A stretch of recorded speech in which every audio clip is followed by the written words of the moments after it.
I've realized that the only country which I can visit in West Africa is Ghana. Like for real Ghanaian people, you have good behaviors. Me as a Ugandan, I believe that Ghanaian people have good behaviors, and I wish and I can't wait to visit Ghana. It's a quick one. So when I relocated to Ghana, I was looking for a very good hospital to have my second born because I was scared of, complications. I've had complications before. So now I wanted to be the service was 100% on point. Ghana has some of the best hospitals in Africa. These are some of the reasons why Ghana will always be better than Nigeria. There's a video trending on social media of a pregnant woman who was rejected in 3 different hospitals in Abuja. This woman was in labor. This particular act can never be done in Ghana. Let's take a look at these videos, and please do not forget to like the video, share and subscribe. I will be back to throw more light on it. My name is Yasin from Uganda. I've realized that the only country which I can visit in West Africa is Ghana. Like for real Ghanaian people, you have good behaviors. Me as a Ugandan, I believe that Ghanaian people have good behaviors, and I wish and I can't wait to visit Ghana. Yeah, Ghana. Respect Ghana. Ghana, we are coming, we are there. One love from Uganda. Yeah, the only country which I wish and I can't wait to visit is Ghana. Okay, so a quick one. So when I relocated to Ghana, I was looking for a very good hospital to have my second born because I was scared of, complications. I've had complications before. So now I wanted to be very cautious of the hospital I go to. So I was looking for this big hospitals, I was looking for them and estimated like 20,000 Ghana cedis for delivery. And then my mom was like, Madam Musora says it's Kadodo. Mom Musora na mo koko hospital I said, "Yeah, dadam ne di musika." And then she was like, Dabraka Polyclinic. I was so doubtful. I was like, hey, Polyclinic, okay. And then I tried it. I went to the Polyclinic. When I got it, it was so nice, extremely nice. And they were like, oh, don't you have health insurance? I was like, hey, insurance card, yeah, I will not go there because I don't know your insurance. Even when they're taking care of you, cry, they were like, no, I should do my. So I went to do my insurance. And when I went back to the hospital with the insurance, like, I ended up paying like not up to like 1,000 Ghana cedis, but the service was 100% on point. Like I was doubtful of government hospital, but like they are so accommodating, so nice, smiling nurses, so nice chatting. Like they tell you everything while you're in the delivery process. They check up on you. I love the hospital. If you want to deliver, I recommend Adabraka. This is free advertisement. I'm not paid to do this, but I really love their services and I love to go there again. This is a video of a pregnant woman who lost her twin babies after moving from one hospital to the other for delivery. They rejected her, saying they had no bed space for her. She lost her twins because of 28,000 naira, but Nigeria's leaders are spending billions on nonsense nobody asked for. Welcome to the country you voted for. This broke my heart. I saw the video yesterday. The pregnant woman from Abuja, Nigeria, who was in labor, she was turned down by 3 different hospitals just because she couldn't pay admission fee of 28,000 naira. A good Samaritan, who was actually the person who made the video, she stepped in, paid the bills, and also bought her baby items, but after all the pains, the system failed her. She lost her twins. This is not just one woman's tragedy. This is the reality of thousands of Nigerian women who suffered under a government who has abandoned its people. Like, imagine you losing your babies not just because of medical complications alone, but because of poverty, wicked policy, and hospitals run like markets instead of places of compassion. Meanwhile, our leaders waste billions on convoys, foreign trips, private parties, nonsense projects that had no values to the lives of the citizens of Nigeria. Men and women are dying every day, children are dying every day, families are suffering, but the government just don't give a fuck. And to those motherfuckers, including any of my family members who voted Tinubu to become the president of Nigeria, I hope you're happy now because this is the fruit of your labor. While the ordinary Nigerians are begging for healthcare and other necessities, the president and his stupid allies are living large. Literally, Nigeria has become a place where poor people die cheaply and the rich ones, they live like gods. Nigeria doesn't lack money. Trust me, they have money. All they lack is a leader with a conscience. You wanted a renewed hope, but what do you got? A renewed suffering. The question is, how many more lives must we lose before our leaders put humanity above politics? This is just beyond sad, and there are more videos like this that people don't post. Maternal care in many developing countries is a problem. This is a typical example of why women are dying in many low-income countries. Now, this is Nigeria. This is a woman in labor in the federal capital city of Nigeria, Abuja. There are a lot of things wrong with this video. One, I'm going to break it down into 3 or 4 things that needs to be done to improve healthcare for women in Nigeria and in many developing countries. Now, looking at this video, the first thing I observe is this woman looks physically distressed. She looks unwell. And this is a woman in labor. And I can't help but imagine, I can remember my labor experiences, being asked to go from one hospital to another when you were having contractions. This woman had to choose between getting the money for transportation and using the money for a hospital bill. And this is a reality of many women in developing countries. They make these choices all the time. They choose between whether to use money for feeding their children or to use money for their medical needs. So here you hear the woman say, give me that money that you will spend on transportation and I will use it for my hospital bill. And this is one of the issues with maternal care in Nigeria. There's lack of transport for women. Many women cannot afford transportation. A lot of women have to walk miles to get the support that they need. And a lot of them are already having contraction in labor and they have to walk miles to get to the hospitals. When there are no cars, they can afford transportation. So one thing that can be done to address this issue is 1, family structure. The family structure and support system is very important in supporting pregnant women. Where is the family circle around this woman? Where is her husband? Where are her children or family members or friends? Where is the community support that this woman has? Okay. I believe in Nigeria today, or in many communities, women should start building communities for pregnant women, to come together to share their experiences and to share knowledge. Community support is very, very important, especially during the late terms of their pregnancy. I can see this woman isolated. I just see that this woman was physically distressed. 2, socioeconomic factors. This woman was asked to provide 28,000 naira. This is 15 pounds roughly, before she can be seen to. And this is a woman in physical labor having contractions. 15 pounds.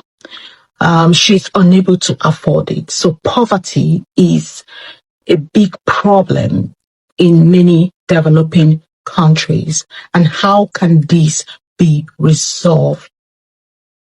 There are not 2 ways about this. Government should support women in this situation. We need emergency obstetric care, that every woman that is pregnant that needs support is able to access care at the point of need, okay, without questions.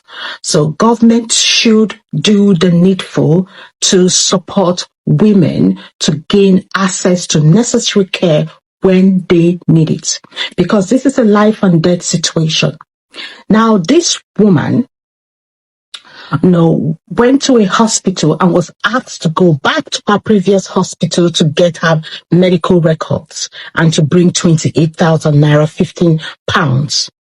And by the time she was walking down, she had no money for transport. Walking down, I know how hot it is in Nigeria. And she was supported by someone on the street.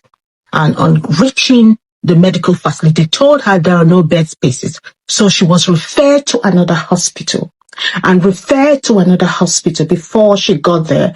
Then she lost the babies. I don't know how she's doing now, but the story is that she lost the 2 babies. This is unfortunate. This is a preventable death. This is unnecessary death that should have been tackled better. 3, there is no empathy in care.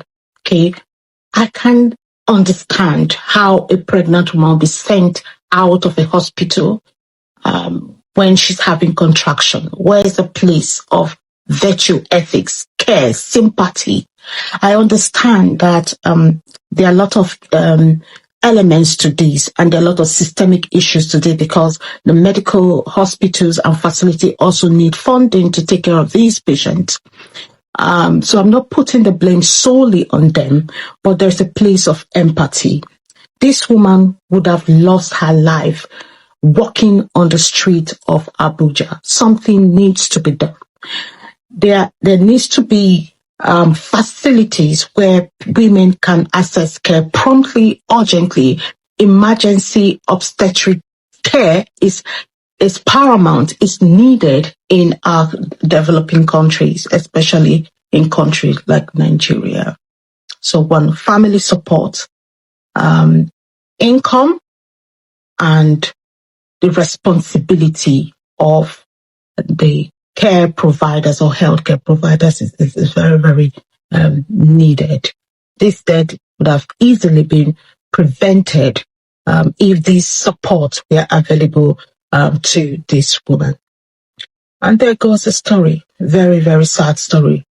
And this is why I'm advocating for proper care in developing countries.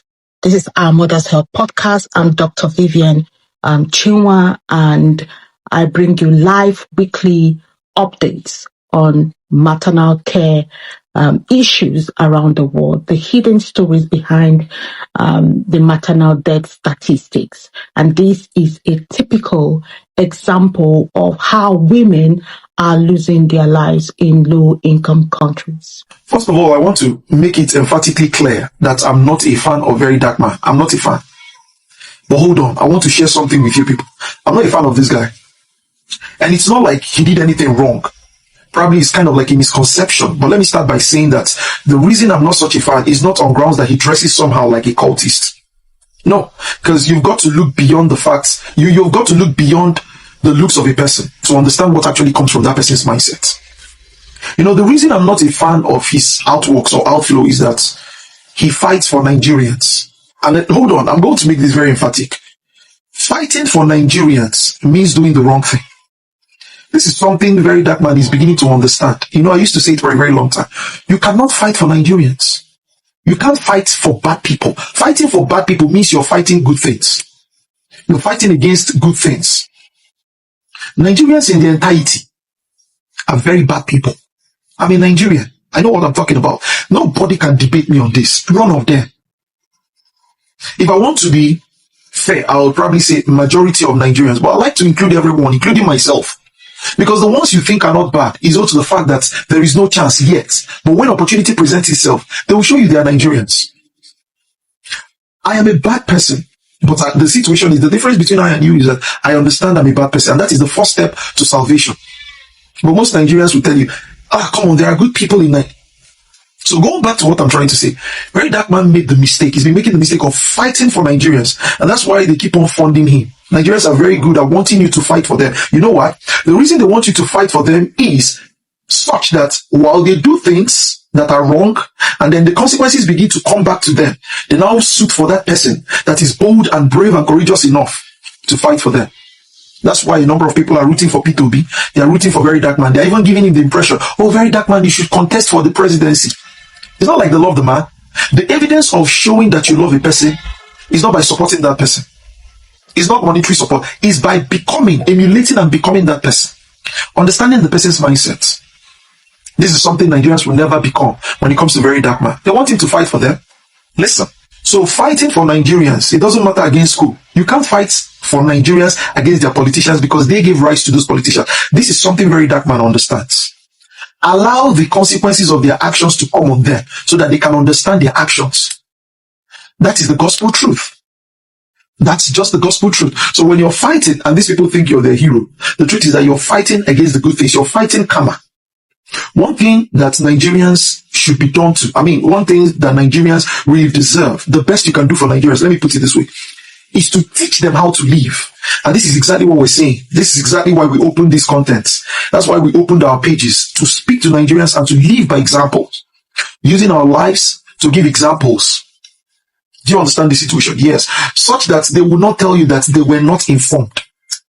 I'm telling you the truth. So that's, by the way, I wasn't a fan. I'm not a fan of Very Dark Man until he said this thing. There was this particular video, Very Dark Man got disappointed in his lawyer. Obviously, it's inevitable. And got disappointed in a number of Nigerians. Why? Because they were making statements that all these fights Very Dark Man is running, if he dies, Nigeria will continue without him. So there was something that made me love Very Dark Man, irrespective of the fact that I'm not a fan, because that thing is actually in tandem to what I've been saying. Very Dark Man spoke about life, the essence of life. What is the essence of life? Longevity is not the essence of life. It's about the impact. Why? Because no matter how you try to preserve your life, as a matter of fact, you are dead in preserving your life. It is death to preserve your life. You're useless in trying to preserve your life. I'm telling you. So Very Dark Man opened up and exposed to people that the essence of life is in impact, because everyone definitely will die, no matter how you try to preserve your life. And you know the funny thing, Nigerians are the only people that their living is worse than death. The life we live in Nigeria here is worse than the death in developed societies. That's why Nigerians go to developed society, go to other countries, and they accept being victimized rather than staying in Nigeria. Because the life we live here, we're like walking dead. Yet, you see us struggling so much to preserve our lives. I don't understand. This is not hope. This is straight wickedness, and I'll make a different video on that note. This is wickedness. When it takes an evil man to continually stick to life, irrespective of the fact that his life is death. I'm telling you the truth. One of the things you really have to understand is that the reason Nigerians cling to life, irrespective of the fact that the life they're living is clearly death, that there is no life they're living, is that they truly want to pull people down. The hope that Nigerians have in clinging to life is not because there is hope or there is something at the end of the tunnel. No, it's because they really want to bring people down. That's one thing I'll talk about that in some other psychological class. That's why in Nigeria, because when you look at the life of a Nigerian, and you know the funny thing, the ones in Nigeria who suffer the most, the ones in Nigeria who their lives, when you look at their lives, you see that these people, the lives you've been living for ages is death. Like I always stated in my previous video, that Nigerians are like people that have been condemned to death. So all they are doing is feeding themselves. Oh, let me eat my last meal. I'll keep on feeding until when my oppressor finally decides to take my life. That's the life we live in Nigeria. We are not guaranteed of the future. We're not guaranteed of anything. In Nigeria, anything can just happen, and just like that, the person goes. The person goes. So why don't we come out and be like, okay, we know we're going to die. We know our life, the life we're living is not even worth calling a life.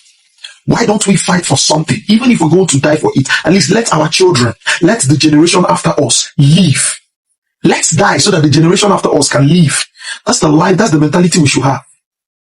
This is exactly what Very Dark Man said. And sincerely, I lean towards the guy, because this is exactly my mentality.